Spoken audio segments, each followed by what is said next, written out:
Assalamualaikum warahmatullahi wabarakatuh. Sebelumnya, izin memperkenalkan diri. Nama saya Nova Nurul Putri, NIM 1909291 dari kelompok 5 yang terdiri dari 7 anggota. Kelompok kami akan menjelaskan perancangan pengendali motor DC dengan mikrokontroler melalui KeyPad dengan menggunakan simulator Tinkercad. Masing-masing anggota akan menjelaskan bagian-bagiannya. Yang pertama, ada saya sendiri yang akan menjelaskan beberapa teori, lalu ada Indah Tiastika yang akan menjelaskan komponen-komponen apa saja yang dibutuhkan, lalu ada Aldewo Delon dan Pratiwi Sanada yang akan menjelaskan flowchart, kemudian ada Muhammad Fatan Mubina yang akan menjelaskan codingannya. Terakhir ada Sadam Fauji dan Prihantoro yang akan menjelaskan hasil simulasi. Oke, selanjutnya saya akan menjelaskan beberapa teori. Motor DC yaitu salah satu jenis motor yang masih banyak digunakan sampai sekarang ini. Motor DC ini sangat membantu di dalam dunia perindustrian. Pada motor DC ini sendiri dibutuhkan sistem untuk mengoperasikannya, yaitu tujuannya mengatur kecepatan motor DC dengan mengendalikan nilai PWM atau pulse width modulation pada saat pengoperasiannya. Perancangan alat ini menggunakan software dan hardware. Adapun komponen hardware diantaranya ada rangkaian, catu daya, Arduino, sensor kecepatan, sensor tegangan, sensor arus, gate drive, motor DC, dan software Arduino IDE. Tahap pengujian yang dilakukan yaitu mengukur output tiap komponen. Jika sudah sesuai persyaratan, maka siap dioperasikan. Oke, selanjutnya akan dilanjutkan oleh rekan saya, yaitu Indah Tiastika. Saya Indah Tiastika, NIM 1903395. Di sini akan menjelaskan secara singkat tentang komponen-komponen yang akan digunakan dalam membuat rangkaian pengendali motor DC dengan mikrokontroler melalui KeyPad. Di sini sudah pada Tinkercad. Di sini ada komponen Arduino Uno, yaitu papan elektronik yang berisi mikrokontroler. Arduino Uno ini berfungsi untuk memudahkan dalam pengendalian komponen elektronik. Lalu ada KeyPad 4x4 yang berfungsi sebagai masukan data teks yang akan dipilih. Lalu ada resistor yang berfungsi menghambat serta mengatur arus listrik pada rangkaian. Di sini ada potensiometer yang yaitu jenis resistor yang memiliki nilai resistansi yang dapat diatur. Lalu ada motor DC, yaitu alat yang mengubah energi listrik DC menjadi energi mekanik putaran. Lalu di sini ada fotoresistor yaitu sensor cahaya dan ada LCD. Selanjutnya akan dilanjutkan oleh teman saya. Baik, perkenalkan nama saya Pratiwi Sanada, NIM 1904060. Saya akan menjelaskan apa itu flowchart secara ringkas. Yang pertama adalah pengertian flowchart. Flowchart atau biasa kita sebut bagan alur adalah diagram yang menampilkan step by step atau langkah-langkah dan keputusan untuk melakukan sebuah proses dari suatu program ataupun sistem. Setiap langkah digambarkan dalam bentuk diagram dan dihubungkan dengan garis atau arah panah. Flowchart bisa dibilang berperan sangat penting dalam memutuskan sebuah langkah atau fungsionalitas dari sebuah proyek pembuatan program yang melibatkan banyak orang sekaligus. Selain itu, menggunakan bagan alur, proses dari sebuah program akan lebih ringkas, lebih jelas, dan juga dapat mengurangi kemungkinan adanya salah penafsiran. Oke, untuk pengertian seperti yang saya katakan tadi.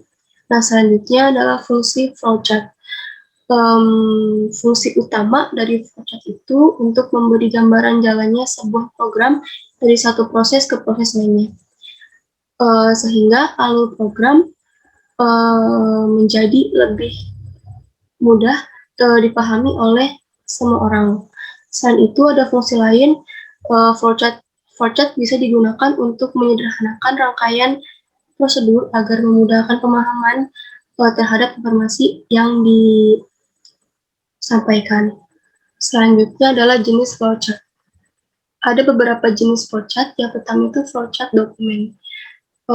Bisa juga disebut dengan paperwork flowchart. Fungsinya menelusuri alur form dari satu bagian ke bagian yang lain. Yang kedua ada flowchart program.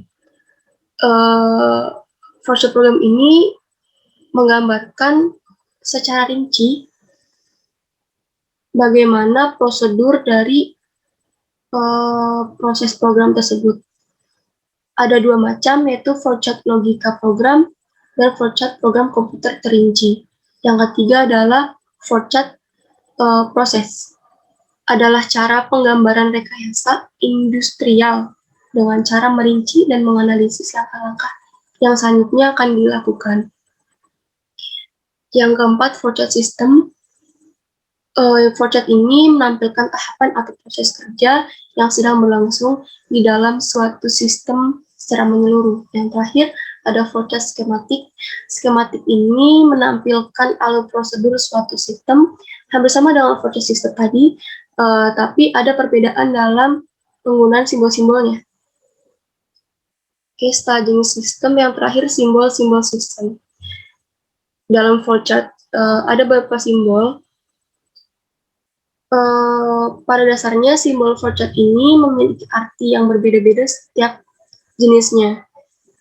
Oke, ada beberapa simbol yang akan saya sebutkan. Yang pertama itu flow. Flow ini bentuk simbolnya itu arah panah. Jadi fungsinya untuk menggabungkan antara simbol satu dengan simbol yang lainnya. Yang kedua itu ada on-page reference. On-page ini bentuknya lingkaran atau bulat. Simbol ini digunakan untuk keluar masuknya atau penyambungan proses dalam lembar kerja yang sama. Kemudian off-page, kebalikannya, di lembar kerja yang berbeda. Dan terminator. Yang ketiga itu ada terminator. Terminator ini bentuknya oval panjang. Jadi simbol ini menyatakan awal dan akhir suatu program, mulai dan selesainya. Kemudian ada jenis proses. Simbol ini berbentuk segi empat tumpul. Jadi simbol yang menyatakan suatu proses yang dilakukan komputer. Kemudian ada decision, ada input dan output, ada manual operation, ada dokumen, ada predefined process, kemudian display, dan satu lagi preparation. Nah, simbol-simbol yang saya sebutkan tadi itu sudah saya sebutkan ya, jadi jenis dan fungsinya itu berbeda-beda. Ada yang berfungsi menghubungkan satu simbol dengan simbol yang lainnya seperti flow tadi, kemudian ada on-page dan off-page juga. Selain itu ada juga simbol yang berfungsi untuk menunjukkan suatu proses yang sedang berjalan, simbol yang menunjukkan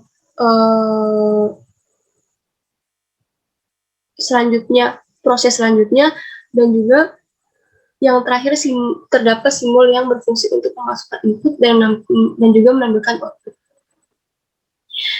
Nah, selanjutnya akan dijelaskan rangkaian flowchart dari kelompok kami oleh rekan saya. Terima kasih. Perkenalkan, saya Leo Dilon dengan 1905342. Di sini saya akan menjelaskan flowchart dari rangkaian motor DC yang kelompok saya buat. Ya, baik, di sini yang pertama adalah ada tabel bulat yang menyatakan mulai, ya. Selanjutnya ada jejar genjang yang menyatakan inputan. Jadi di sini keterangannya yaitu keypad 1 untuk mengaktifkan rangkaian motor DC. Nah, selanjutnya adalah apabila sudah diaktifkan, maka pada layar LCD akan menampilkan bahwa rangkaian motor DC telah on, telah menyala.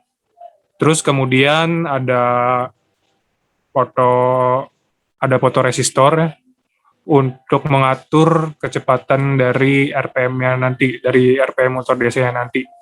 Nah, apabila sudah diatur, nanti gelombang listrik akan diterima ke potensiometer, lalu potensiometer nanti akan mengubah medan listrik tersebut menjadi energi gerak. Ya. Jadi motor DC-nya bisa bergerak sesuai dengan RPM yang udah diatur fotoresistor.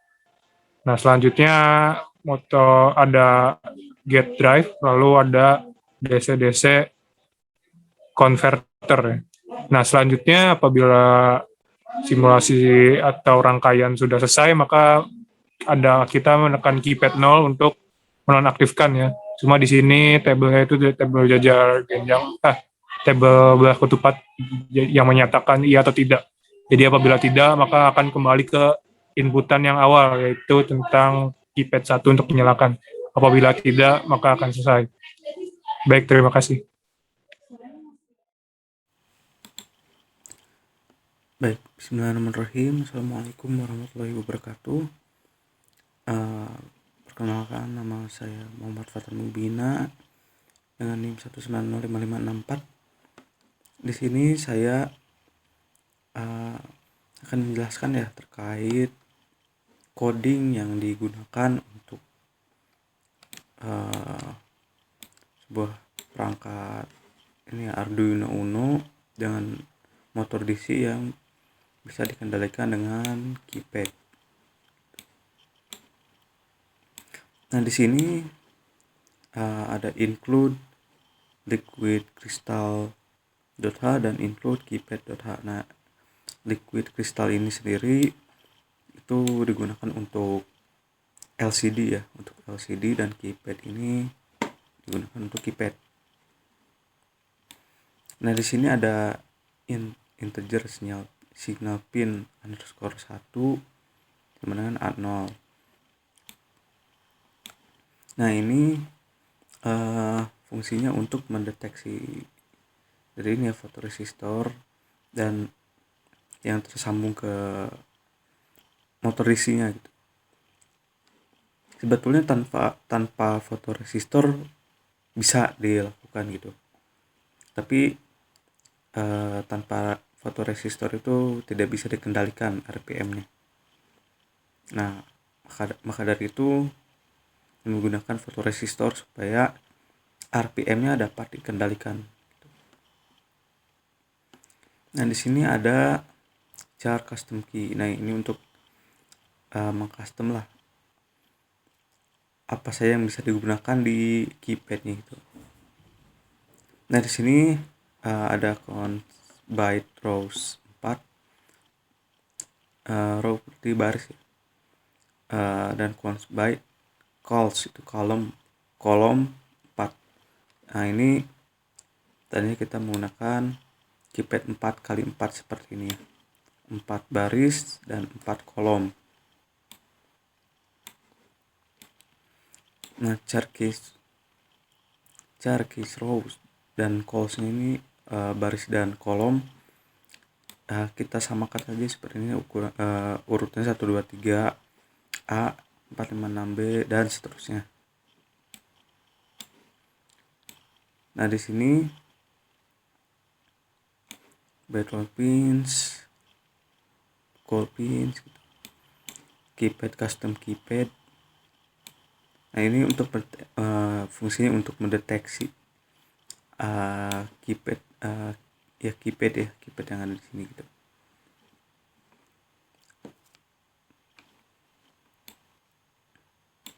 Mendeteksi posisi angka lah, intinya seperti itu. Dan di sini ada cons in. Nah, ini ada integer ya, ada RS 8 N 9 D4 10 D5 sampai D7 13. Nah, ini apa seperti ini? Karena kita menggunakan LCD di sini ya, supaya muncul penjelasan lah dalam LCD-nya itu, apakah posisinya sedang mati atau hidup fotoresistornya itu, motor DC-nya. Di sini kenapa RS? Karena memang di sini sambungnya kita RS dan ini N itu ini enable. Dan D4 karena di sini DB4 kita pasang hingga DB7 ya. Nah, D4, D7. Dan liquid crystal LCD RS N. Nah, ini untuk membaca seperti itu. Lalu di sini look void setup. Di sini LCD begin 16,2 karena di sini kita menggunakan yang LCD 16:2 lah kalau resolusi itu. Nah, di sini pin mode signal pin _1 sebagai output ya.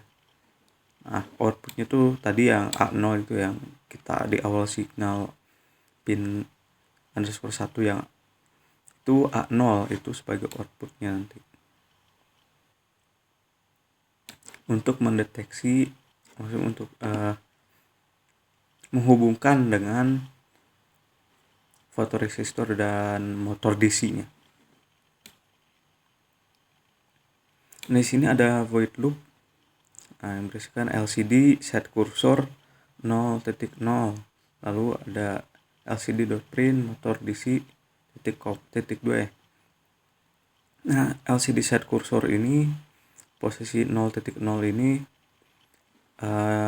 itu akan muncul di LCD sini di atas kiri posisi 0,0 di sini. Nah, maka nanti apabila dinyalakan akan muncul tulisan motor DC .2 di sebelah sini. Nah, sekarang di sini ada custom keypad.get key. Nah, di sini if kita pakai if custom key LCD set cursor 0,1. Nah, 0,1 di sini ada LCD print.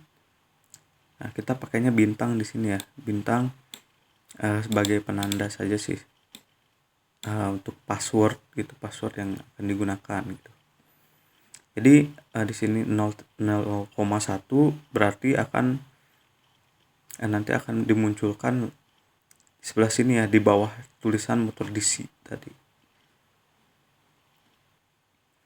dengan delay 100 gitu. Jadi 100 milisecond. Jadi sekitar 0,1 detik. Nah, jadi lumayan cepat ya. Dan setelah 0,1 second di sini ada LCD.clear. Nah, itu akan langsung hilang. Lalu di sini ada if custom key sama dengan 1. Nah, di sini ada LCD print motor DC on. Nah, digital write signal pin 1 high dan delay 100 0,1 detik. Nah, di sini itu tandanya apabila kita mengklik angka 1 di keypad sini, di keypad, maka nanti di LCD di sini akan muncul keterangan motor DC on. Nah, ini on ditandakan dengan di digital write di sini high. Nah, itu akan menyala di motor DC-nya. Lalu di bawahnya ada if custom key sama dengan 0. Nah, sama dengan 0 dan LCD print motor DC off. Dengan digital write-nya signal pin _1 low. Nah, ini menandakan apabila kita mengklik 0 di keypad, maka nanti akan otomatis mematikan motor DC-nya dan akan muncul tulisan motor DC off di LCD. Nah, ini kenapa bisa mati, karena di sini di digital write-nya kita pakai low. Nah, maka otomatis motor DC-nya akan mati. Mungkin sekian penjelasan mengenai codingan yang kami rancang di sini untuk menyalakan DC motor dengan keypad. Sekian, terima kasih. Ya, baik, bismillah. Nama Sadam Fauzi, NIM 1905109. Di sini yang telah dijelaskan, saya ingin memaparkan bagian mengenai hasil simulasi dari rangkaian kami yang telah dijelaskan oleh teman saya sebelumnya. Kita hubungkan, kita start dulu simulasinya. Di sini ada keypad pinout, ada Arduino Uno dan sebagainya, hingga ada resistor yang telah dijelaskan oleh teman saya sebelumnya mengenai fungsi-fungsinya. Di sini saya akan menjelaskan mengenai sistemnya secara singkat. Di sini ada keypad pinout, kita hubungkan, berhubung kita menggunakan angka 1 dan 0 sebagai input dan off-nya, atau on dan off-nya menggunakan angka 1 dan 0. Di sini bahwasanya adalah rangkaian digital ataupun menggunakan inputan digital 1 dan 0. Kita hubungkan pin-pin keypad pinout ini pada pin digital karena kita menggunakan inputan 1 dan 0 sebagai on dan off-nya. Kita hubungkan pada pin digital karena ketika kita menggunakan pin analog itu biasanya digunakan sebagai inputan dan outputan pada suhu ataupun sensor. Di sini kita inputkan secara manual 1 dan 0 sebagai masukan dan keluaran, on dan off. Kita hubungkan yaitu kaki-kaki ataupun pin-pin keypad pinout ini pada pin digital, yaitu angka 7 hingga angka 2 dan hingga RX sebagai serial number keluaran dari keypad ini. Kemudian untuk LCD sendiri kita hubungkan pada output digital yang ada di Arduino Uno, itu pada pin 13 hingga 8 dijadikan sebagai keluaran. Ya, di sini ada fotoresistor sebagai saklar tambahan, ada potensiometer ini sebagai arus ataupun pengendali arus yang masuk pada LCD dan dinamo. Sebenarnya tidak ada fotoresistor juga bisa menyala, akan tetapi lebih amannya ataupun ingin menambahkan dari kelompok kami menggunakan fotoresistor. Kita coba simulasi. Di sini kita masukkan angka 1 itu sebagai masukan on, artinya listriknya mengalir. Kita masukkan angka 1 on, maka listrik sudah mengalir pada potensiometer dan mengalir pada dinamo. Kita on-kan saklarnya menggunakan fotoresistor, maka dia akan berputar searah jarum jam karena di sini kabelnya sesuai. Ada ya di sini hitam sebagai negatifnya dan yang hijau ini ataupun pin merah ini sebagai positifnya. Nah, di sini ketika kita balik kabelnya, jika pin hitam ini dihubungkan menggunakan kabel hijau dan pin merah dihubungkan dengan ground kabel hitam, maka arah putaran ini akan terbalik, yaitu berlawanan arah jarum jam. Karena di sini kutubnya atau penarasnya juga terbalik masuknya ke dinamo. Oke, kita coba untuk meng-off-kan. Kita off-kan terlebih dahulu, kita turunkan untuk saklarnya atau resistornya. Kemudian kita klik 0, maka dia akan menaktifkan off, yaitu sebagai pemutus dari arus yang masuk pada dinamo ini. Maka jika kita on-kan lagi untuk saklarnya, maka dia akan tetap berhenti karena inputannya sudah terinput angka 0, itu sebagai pemutus dari seluruh aliran yang ada di dinamo. Oke, seperti itu yang dapat disampaikan oleh saya. Untuk lebih lengkapnya nanti akan dijelaskan oleh teman saya lainnya mengenai hasil simulasi pembahasan lainnya. Sekian, terima kasih. Wassalamualaikum warahmatullahi wabarakatuh. Assalamualaikum warahmatullahi wabarakatuh. Perkenalkan, nama saya Prihantoro Trinugroho, NIM 1905856. Nah, seperti yang teman-teman saya sudah jelaskan sebelumnya, jadi kali ini kelompok kami membuat sebuah rangkaian berupa rangkaian pengendali motor DC dengan microcontroller keypad. Nah, di sini saya akan menjelaskan mengenai kendala serta solusi yang telah kelompok kami lalui. Jadi yang pertama itu tadinya kita menggunakan power supply dalam rangkaian ini tuh. Nah, tapi RPM yang dihasilkan itu menjadi sulit dikendalikan atau terlalu tinggi nilainya. Nah, maka dari itu untuk solusinya sendiri kami menggunakan fotoresistor yang dimana RPM yang dihasilkan itu menjadi normal dan bisa diatur dengan mudah jika kita memakai fotoresistor. Lalu yang kedua itu mengenai LCD. Nah, di LCD itu kelompok kami menggunakan resistor yang dimana berfungsi agar tampilan LCD-nya itu menjadi cerah dan jelas untuk dilihat gitu. Sebaliknya, jika kita tidak memakai resistor, maka tampilan LCD ini tuh akan redup dan tidak jelas dibacanya, seperti itu. Lalu yang ketiga itu di motor DC. Di motor DC kan seperti yang dilihat di sini terdapat 2 kabel. Nah, untuk pemasangannya itu jangan sampai terbalik. Kenapa? Karena jika kita memasangnya terbalik, maka RPM-nya itu akan memutar ke kiri. Seharusnya yang benar itu RPM-nya harusnya memutar ke kanan. Seperti itu. Lalu kendala yang terakhir itu paling mengenai semakin banyak komponen yang digunakan dalam rangkaian ini, maka semakin berat juga software yang ditanggung. Nah, maka dari itu laptop yang teman-teman saya gunakan dalam membuat rangkaian ini tuh jadi nge-lag gitu. Nah, paling sekian ya untuk penjelasan mengenai kendala dan solusi serta pemaparan dari kelompok kami. Terima kasih atas perhatiannya. Wassalamualaikum warahmatullahi Lanjutkan oleh wabarakatuh. teman saya.